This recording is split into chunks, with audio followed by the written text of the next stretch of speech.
Caríssimos irmãos e irmãs, estamos acompanhando ao longo destes domingos, desde o domingo passado, melhor dizendo, essas parábolas a respeito do reino dos céus que se encontram lá no capítulo 13 do Evangelho de São Mateus.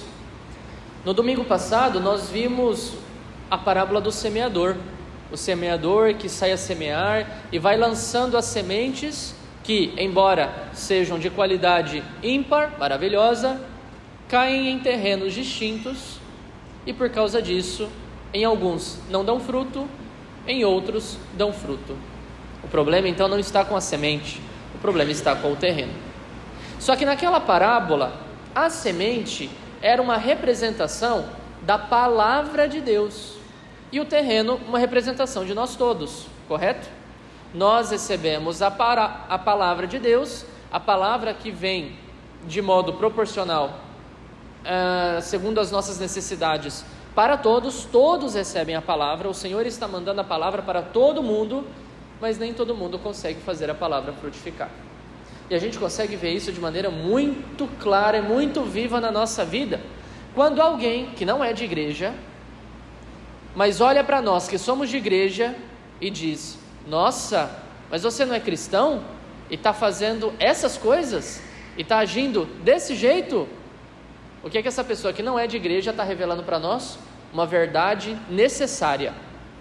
Nós estamos sendo causa de escândalo porque não estamos fazendo a palavra frutificar. Mas isso é do Evangelho de domingo passado. No Evangelho de hoje, nós temos a realidade também da semente, nós temos também a realidade do terreno. Mas aqui o contexto muda. A semente não é mais a palavra de Deus. A semente agora representa o bem ou o mal, os bons ou os maus. Agora nós temos a semente de trigo e nós temos a semente de joio. O joio, que é uma erva daninha. Erva daninha serve para arrancar fora e jogar fora, certo? Só serve para isso, erva daninha. Mas qual é o problema do joio? É que ele se parece muito com o trigo. Aparentemente, é igual ao trigo, com uma diferença: ele não dá fruto. O trigo dá fruto, dá a semente, que depois vai ser triturado, vai fazer farinha, vai fazer o pão, que a gente consagra na missa e vira Eucaristia, o corpo de Cristo para nós. O joio, se você pega o sabugo dele e esfarela, não tem nada, é vazio. E o pior, quando ele entra na terra, as suas raízes, elas vão se misturando com as raízes de outras plantas.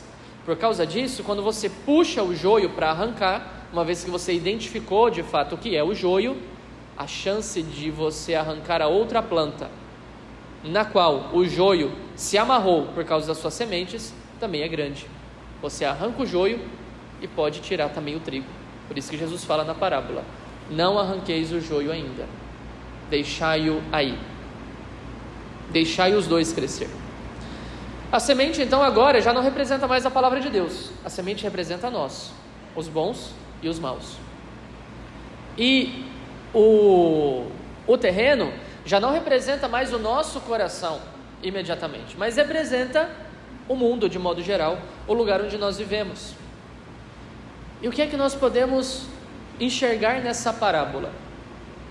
Uma realidade bastante perceptível, bastante palpável no nosso dia a dia, que este mundo, o terreno, onde foi semeado o trigo, isto é, a bondade, os bons, a graça que nos transforma e nos faz pessoas boas, é também composto de joio, de coisas ruins.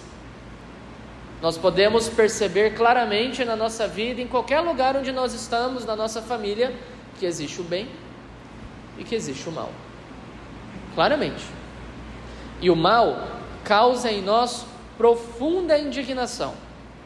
Tanto é assim que quando a gente ouve falar dessas chacinas absurdas que acabam aparecendo na televisão, surge um ímpeto de indignação, de horror, de terror dentro do nosso coração, porque nós não suportamos o mal, nós não fomos feitos para o mal, isso com toda certeza.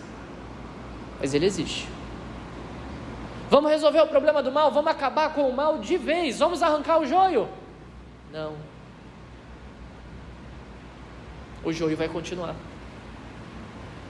Deus permite que o mal continue. Nossa, mas esse é um Deus bondoso? Quem é esse Deus que permite? Quem é esse Deus que permite que tantos abortos aconteçam no ventre de suas mamães? Quem é esse Deus que permite que as criancinhas lá da África morram de fome? Quem é esse Deus que permitiu que a minha mãe morresse de câncer? Quem é esse Deus que só quer causar sofrimento na minha vida? Certamente, esse Deus não é um Deus conhecido por nós. Porque no Evangelho, nosso Senhor está dizendo como Deus age. Deus não prometeu acabar com o mal de vez. Não aqui neste mundo, pelo menos. Isso vai acontecer na outra vida, quando tudo isso aqui acabar. E porque nós não conhecemos a Deus, porque nós temos uma imagem de Deus que não é de fato verdadeiramente quem é Deus, achando que Deus está aqui para nos servir e fazer da nossa vida o paraíso na terra. Ele não prometeu isso. Mas porque nós temos essa ideia na cabeça, quando o sofrimento bate à nossa porta, quando alguma desgraça acontece na nossa vida, que nos faz gemer sob o peso da cruz, nós nos revoltamos contra Deus. O que é que Deus tem a ver com a história? Ele não disse que o paraíso seria na terra. Ele não disse que nós estaríamos isentos de sofrimento. Muito pelo contrário, gente. O símbolo principal da nossa fé é o quê? A cruz. E a cruz não é um adereço de ouro que a gente pendura no pescoço. A cruz é algo que a gente coloca sobre os ombros para carregar, para poder amar. Esse é o principal da nossa fé. E se nós nos esquecermos disso, quando o sofrimento bater a nossa porta, o diabo vai se aproveitar dessa situação para semear o joio da suspeita com relação a Deus, o joio do ódio em relação a Deus, o joio da revolta em relação a Deus. E aí nós iremos virar as costas para a palavra de Deus de fato, que nos diz: o bem é para ser vivido, mas não se preocupem, porque embora o mal esteja presente também no meio disso tudo, eu estou com vocês e estarei até o fim dos tempos. Essa é a primeiríssima lição que nós devemos tirar do Evangelho de hoje.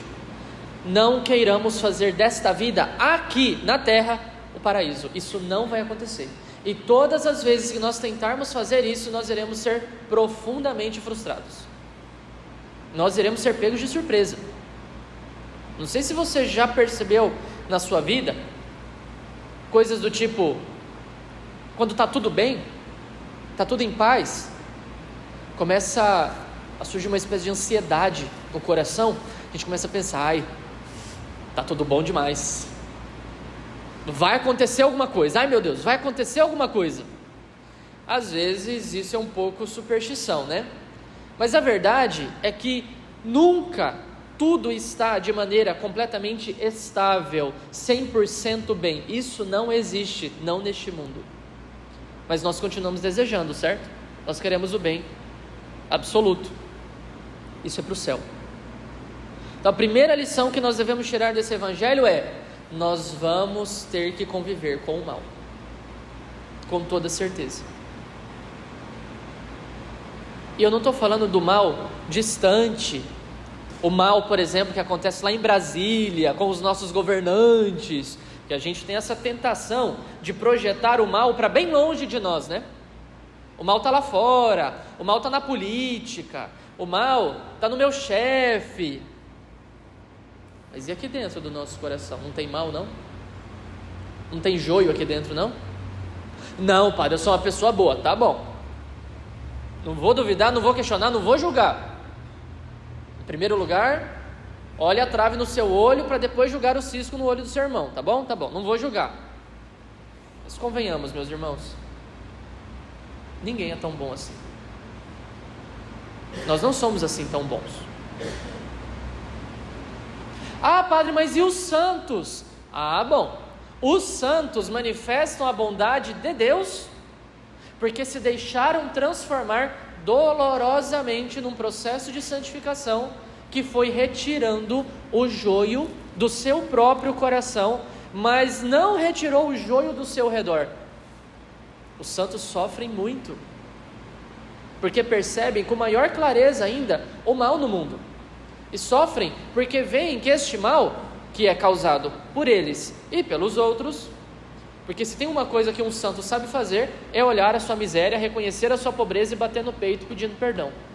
Uma pessoa que não é santa tem grande dificuldade em reconhecer o seu pecado. Vê o pecado assim de maneira muito superficial. Quais são os seus pecados? Aqueles do dia a dia, né, padre? Aquelas coisas do dia a dia, assim. O que é que isso revela para mim quando eu ouço? A pessoa não tem consciência de si. Ela não sabe de fato como ela age. Ela não sabe perceber o mal que existe dentro de si. E existe, porque nós somos todos filhos de Adão e Eva marcados pelo pecado original. Todos. Esse mundo paradisíaco de gente perfeita não existe aqui. Existe no céu. Aqui não. No céu é puro trigo, no inferno é puro joio, na terra é trigo misturado com joio. A gente vai ter que aprender a viver com isso. Então dá para ser uma pessoa boa? Dá sim, mas é preciso trabalhar e trabalhar arduamente.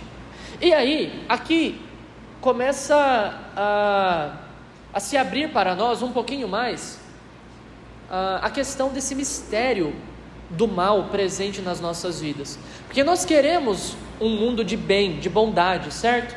Mas nós estamos o tempo todo rodeados pelo mal, e não só rodeados, isso é muito importante, nós estamos o tempo todo sendo motivados também para o mal a partir de dentro de nós.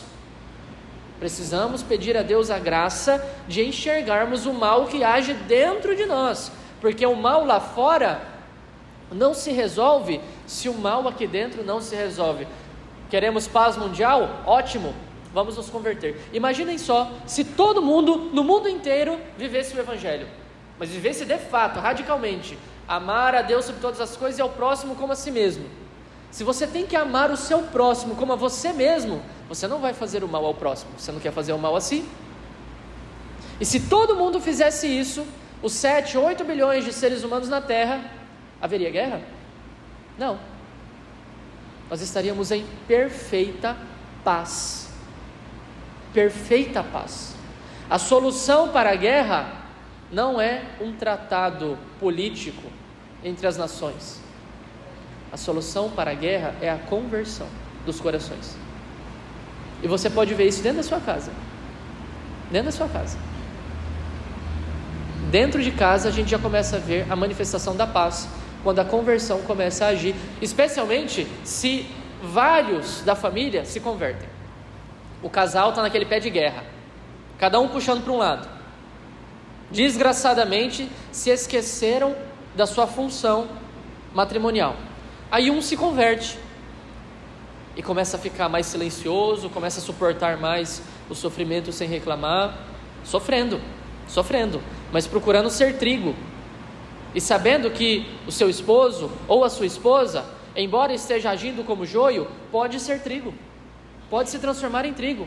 Então sofre, aguenta calado, reza, se esforça, pede a Deus, até que os dois se convertem, aí pronto, a paz reina no lar.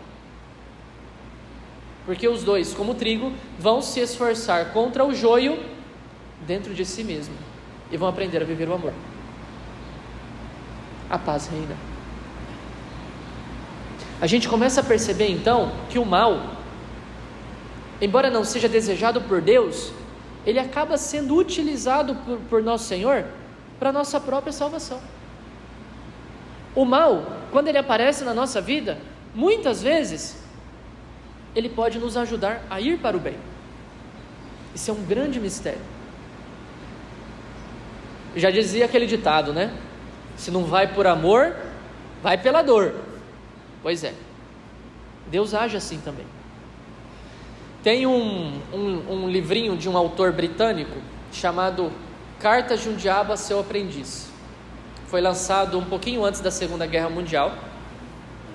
E a história do livro, assim, são várias cartas, né?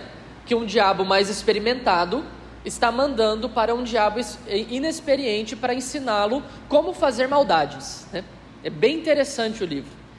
E aí, numa dessas cartas, a carta de número 5, o diabão está falando com o diabinho o seguinte: olha, estou gostando do seu trabalho, eu acho que você está fazendo um bom trabalho mesmo, mas você é muito ingênuo. Você realmente acha que só porque apareceu uma guerra, o inferno vai se deleitar com a quantidade de almas que vão ser roubadas do nosso inimigo? Quem que é o inimigo do diabo? Deus. Então ele não chama Deus de Deus, é o inimigo, certo? O inimigo aqui é Deus, que é o diabo que está falando.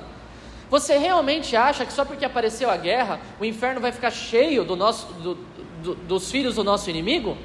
Tudo bem, eu entendo que quando a gente vê esses filhos do inimigo sofrerem, a gente se alegra, tudo bem, mas não sejamos ingênuos, porque uma guerra, muitas vezes, é causa de perdição para nós. Diante do sofrimento, as pessoas reconhecem que precisam do inimigo e vão atrás dele, e se convertem, Esse é mais um aspecto do grande mistério do sofrimento e do mal no nosso mundo. Quantas pessoas não voltaram para Deus por causa de uma desgraça que aconteceu na sua vida? Eu conheço várias. E na minha vida, inclusive, eu vejo claramente que eu estou lá bem de boa, na água parada da lagoa, até que a lagoa é agitada, aparece um jacaré, e eu preciso lutar contra o jacaré. E aí, a gente sente aquele impulso de voltar-se mais para Deus, pedir mais graça, estar mais atento, lutar um pouco mais. Eu louvo a Deus pelos momentos de crise que eu passei na minha vida, pelos momentos de dor, de sofrimento que eu passei na minha vida, coisas que eu não consegui compreender e até hoje eu não consigo compreender, injustiças que acabam acontecendo, que todo mundo acaba sofrendo. Mas assim, abre parênteses, né? A gente nota muito mais as injustiças que a gente sofre, não as injustiças que a gente causa, né? Vamos ser bem sinceros.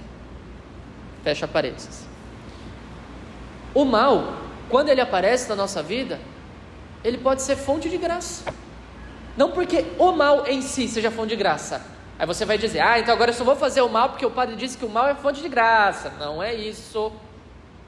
É porque quando o mal surge, aquilo mexe com a gente e nós percebemos, não dá para ficar como joio. É preciso mudar. É preciso fazer algo a mais. É preciso crescer na fé, na esperança, na caridade e começar a trabalhar esse terreno. Porque a gente só há duas possibilidades para a nossa vida. Só há dois destinos para a nossa vida. O destino do trigo e o destino do joio. O que é que vai acontecer no fim dos tempos? O Senhor não vai cortar o joio de vez. Não vai. Nós vamos ter que aprender a conviver com o joio, a conviver com o mal, fora e dentro de nós, certo? No fim dos tempos a colheita será feita. E o que é que vai acontecer? Nós vimos no Evangelho, mas eu vou ler para vocês a explicação que o Senhor dá alguns versículos depois. Ele diz assim: a colheita é o fim dos tempos. Os ceifadores são os anjos. Os anjos irão para ceifar o trigo e o joio, certo? Como o joio é recolhido e queimado ao fogo, assim também acontecerá no fim dos tempos. O Filho do Homem enviará os seus anjos, e eles retirarão do seu reino todos os que fazem outros pecar e que praticam o mal. Olha só, não só aqueles que praticam o mal para si, mas aqueles que praticando o mal geram consequências nos outros e fazem os outros também praticar o mal. O Filho do Homem enviará os seus anjos e eles retirarão do seu reino todos os que fazem outros pecar e os que praticam o mal, e depois os lançarão na fornalha de fogo. Ali haverá choro e ranger de dentes. Tá claro? Ou preciso explicar um pouquinho mais? Acho que está suficientemente claro, né? O destino do joio. Padre, eu não quero o destino do joio. Ótimo! Então vamos nos esforçar para ser trigo. Ainda dá tempo. Imaginem só, se Deus tivesse a justiça que nós achamos que Deus deveria ter, quando, ao ver o mal no mundo, já mandasse um raio lá de cima e pulverizasse os maus, acabando com toda a maldade do mundo. Às vezes quando a gente vê uma coisa muito absurda acontecer, uma grande maldade acontecer, fica aquela revolta interior, né? Por que é que Deus não age? Por que é que Deus não faz justiça? Eu vou mudar a pergunta. E quando você comete o mal, você gostaria que Deus mandasse um raio lá do céu e já te fulminasse, acabando com tudo? Não, né? Você pediria mais tempo, né? Não, Senhor, peraí, só mais um pouquinho. Me dá um tempinho a mais que eu vou mudar.